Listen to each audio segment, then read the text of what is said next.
नमस्ते भारत, आप सभी लोगों के बीच में एक बार फिर से मैं उपस्थित हो गई हूं।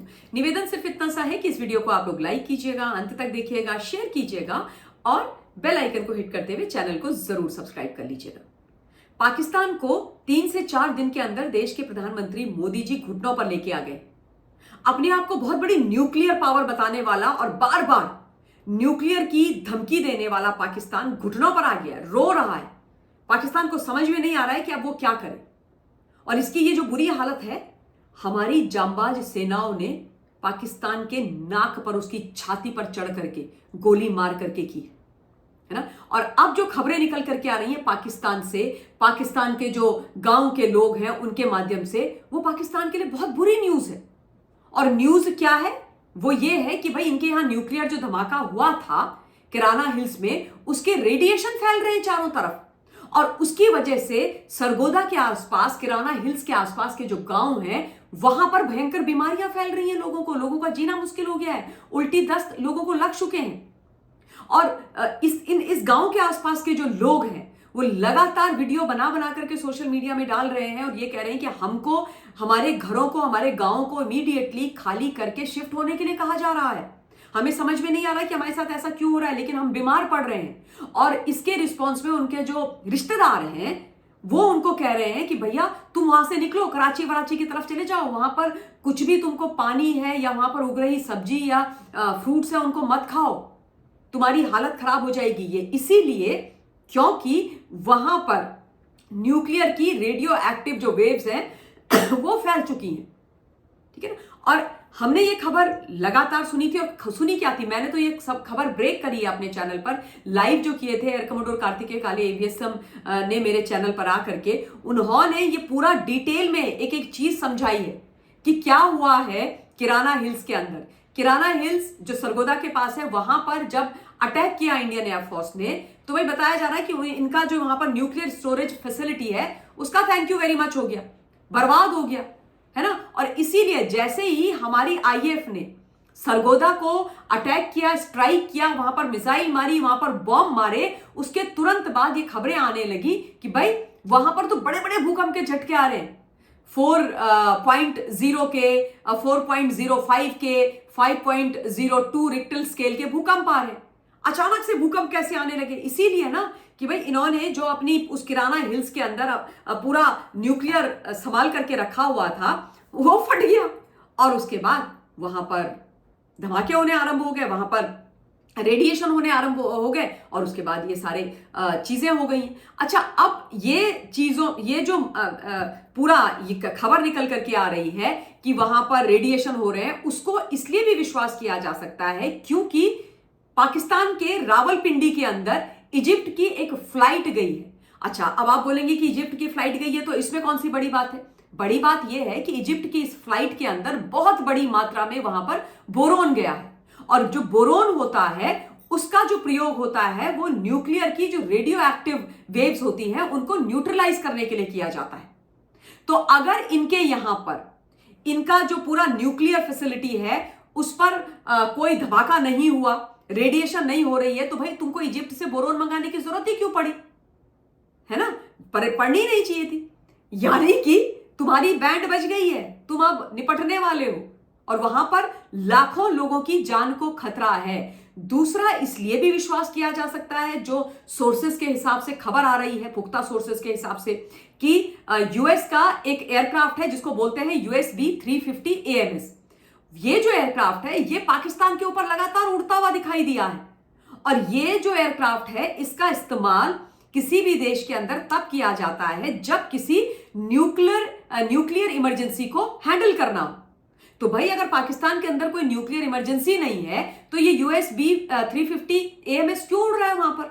यानी कि कुछ नहीं, सब कुछ गड़बड़ है दया। यानी कि तुम्हारे घर में घुस करके प्रधानमंत्री मोदी जी ने वो कर दिया जिसकी तुमने और पूरे विश्व ने कभी कल्पना भी नहीं करी थी। एंड इसलिए मैं बार बार बोलती हूं कि salute to my prime minister, to our prime minister Shri Narendra Damodar Das Modi जी।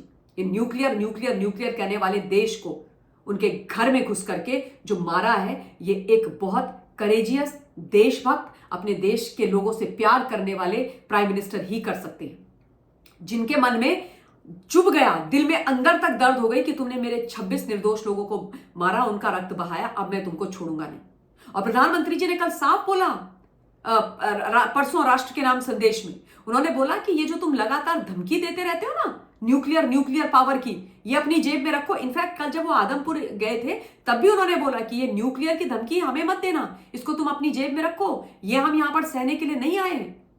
और उन्होंने बोला कि आतंकवाद का मुंह तोड़ जवाब दिया जाएगा और हमारी टर्म्स एंड कंडीशन पर दिया जाएगा। तो ये सारी चीजें स्पष्ट करती हैं कि भारत इनको घुटनों पर ले आया है, भारत ने इनकी बैंड बजा करके रखी है, ये बर्बाद हो चुके हैं। अच्छा, इसके लिए एक और चीज मैं आपको बताती हूं कि वाई शुड वी बिलीव कि भैया वहां पर रेडिएशन फैल रहा है, इनकी जो किराना के अंदर न्यूक्लियर स्टोरेज फैसिलिटी थी वो हिट हो गई है, और मोदी जी हैं तो मुमकिन है, और हमारी फोर्सेस ने, एयरफोर्स ने किया है। वो इसलिए भी कर सकते हैं क्योंकि जब ये पूरे का पूरा भारत और पाकिस्तान के बीच में कॉन्फ्लिक्ट आरंभ हुआ था, और भारत ने नहीं किया था, again I am saying this, इन्होंने पहलगांव में आतंकी भेजे, हमारे 26 लोगों को, निर्दोष लोगों को मारा। उसके बाद आतंकवाद के खिलाफ प्रधानमंत्री मोदी जी ने हमारी सेनाओं के साथ मिलकर के ऑपरेशन सिंदूर आरंभ किया कि हमारी बहन बेटियों की जो तुमने मांग उजाड़ी है, उनका जो सिंदूर उजाड़ा है, उसका बदला हम लेंगे। तो आतंकियों के खिलाफ ये एक्शन था, आतंकियों से बदला था, है ना। और आतंकी ठिकाने टोटल 9 हमने वहां पर जाकर के नेस्तो नाबूद किए और 100 से ज्यादा आतंकी मारे। और मैं फिर से अपने आप को रिपीट यहां पर करना चाहती हूं कि यह भी बहुत बड़ी आतंकवाद के खिलाफ कार्यवाही है किसी देश के द्वारा, किसी प्रधानमंत्री जी के द्वारा,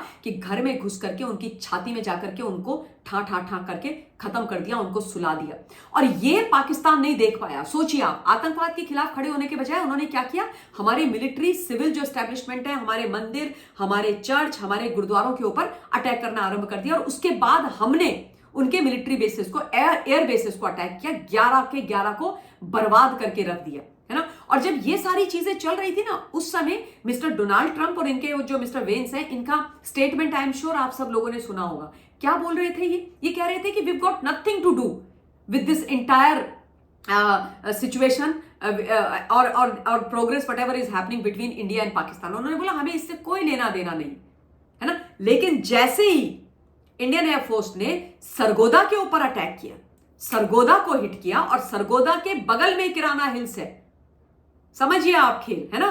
तो जैसे ही वहां हिट हुआ, अचानक से यूएस बीच में आ गया, अचानक से हॉटलाइन बजने लग गई, अचानक से आसिम मुनीर ने बंकर से निकल करके यूएस के प्रेसिडेंट को फोन कर दिया और बोला हमको बचाओ, हम तो मरने वाले हैं, हम निपट गए, इन्होंने तो हमारे न्यूक्लियर की ऐसी तैसी कर दी है जिसके दम पर मैं दादा बन रहा था। और फिर मिस्टर ट्रंप बीच में आ गए, भाई कह रहे थे हम बीच में नहीं, फिर बीच में आ गए। उसके बाद उन्होंने ये भी बोलना शुरू कर दिया कि मैंने सीज फायर करवाई है। खैर, सीज फायर भारत ने करी है, अपने टर्म्स एंड कंडीशन पर करी है। हमारे देश के प्रधानमंत्री मोदी जी जो कहते हैं इस देश के अंदर वही होता है। उनके डीजीएमओ ने हमको फोन किया तब हुआ। लेकिन मैं ये विषय आपको इसलिए बोल रही हूं कि भाई अगर ये सच नहीं होता कि इनका जो न्यूक्लियर फैसिलिटी है वो अटैक हो गई, उस पर बम गिर गया, उस पर मिसाइल गिर गई, तो भाई मिस्टर ट्रंप तो आराम से बैठे रहते, है ना। तो ये सारी 3-4 महत्वपूर्ण चीजें मैंने आपको इसीलिए बताई हैं ताकि लॉजिकली हम इस चीज को समझे कि हां, जो बात हो रही है it is not just a rumour. यद्यपि हमारी इंडियन एयरफोर्स ने बोला है कि भैया हमें नहीं पता किराना हिल्स का है और उसमें वो क्या हाउस करते हैं, हमने वहां पर कुछ बम गोले नहीं दागे, और वो तो स्वीकार नहीं कर रहे हैं पाकिस्तानी थोड़ी स्वीकार करेगा। जो पिटे हुए, लुटे हुए, बर्बाद, घटिया लोग हैं जो खत्म हो गए हैं, वो थोड़ी ना स्वीकार करेंगे, वो नहीं करेंगे। पर ये सारी चीजें मैंने आपको इसीलिए बताई ताकि सिलसिलेवार तरीके से हम सबको लॉजिकली और तथ्यों के साथ ये समझ में आ जाए कि भैया इनका न्यूक्लियर वाला खेल निपट गया है, इनके यहां बड़ी मुसीबत आन पड़ी है। तो बेटा जैसा करोगे वैसा भरोगे, तुम इसी लायक हो, तुम्हारी औकात ऐसी है, तुम्हें नक्शे से तुम्हारा मिटना तय है। इन्हीं शब्दों के साथ इस समय इस वीडियो के लिए अपनी वाणी को विराम दे रही हूं। निवेदन करूंगी बड़े इंफॉर्मेटिव, बढ़िया जो लाइव्स करते हैं एयर कमोडोर काले ऑन माय चैनल, उनको जरूर देखिएगा। जय हिंद, धन्यवाद।